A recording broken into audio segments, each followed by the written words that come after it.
nine, eight, seven, six, five, four, three, two, one. Halo, assalamualaikum warahmatullahi wabarakatuh. Selamat datang di mata kuliah Inovasi dan Analisis Kebijakan Pendidikan. Hari ini akan saya bahas untuk materi yang selanjutnya ya teman-teman, yaitu inovasi kurikulum. Ya, kurikulum apa dan seperti apa kurikulum itu selalu dan berubah ya. Tapi nanti akan saya awali dulu dengan konsep dasar inovasi kurikulum.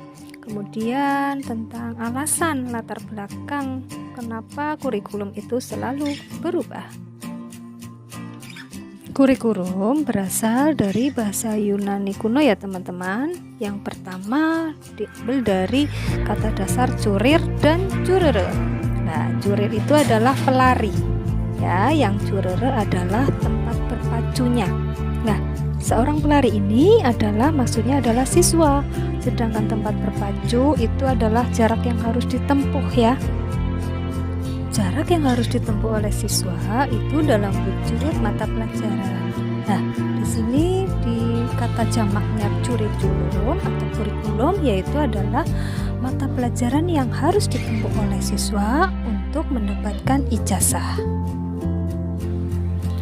Diambil dari definisi lain bahwa kurikulum yaitu program pendidikan yang mencakup maksud, tujuan, visi, proses, sumber daya, dan saran evaluasi bagi semua pengalaman belajar yang mana nanti bisa diprogramkan di dalam atau di luar sekolah dan itu ada di pembelajaran kelas.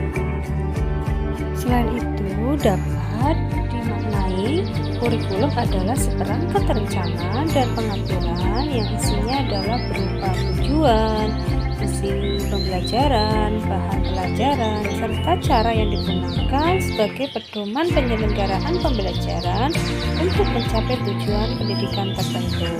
Seperti yang kita ketahui ya teman-teman, ini ketika seorang guru harus membuat rancangan pembelajaran dalam bentuk perangkat pembelajaran seperti RPP, yang mana ada isiannya meliputi indikator yang ingin dicapai, ada tujuan pembelajaran, metode, pendekatan, hingga langkah-langkah pembelajaran, bahkan evaluasi pembelajarannya.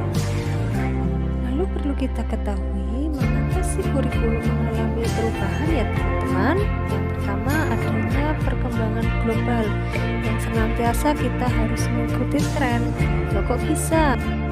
Sebagai contoh kita ya sebagai calon guru ya, khususnya di sekolah dasar, untuk bisa menjadikan guru yang inovatif di dalam menerapkan pembelajaran di kelas selama pandemi dengan membuat video belajar yang menarik, dengan membuat perangkat pembelajaran yang inovatif.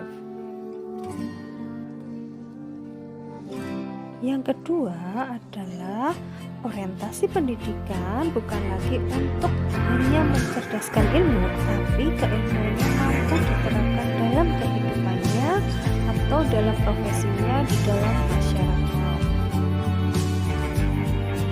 Kemudian yang ketiga, alasan munculnya perkembangan kurikulum yaitu adalah adanya perubahan kebutuhan dunia kerja saat ini bukan menginginkan sebuah ijazah atau katakanlah hard skill-nya ya, tapi kemampuan secara kompetensi soft skill ya, seperti dalam hal minat, bakat, dan keterampilan teman-teman yang itu bisa diperoleh melalui kursus, melalui pelatihan yang sifatnya mengembangkan dirinya sendiri selain dari ijazah yang dimilikinya.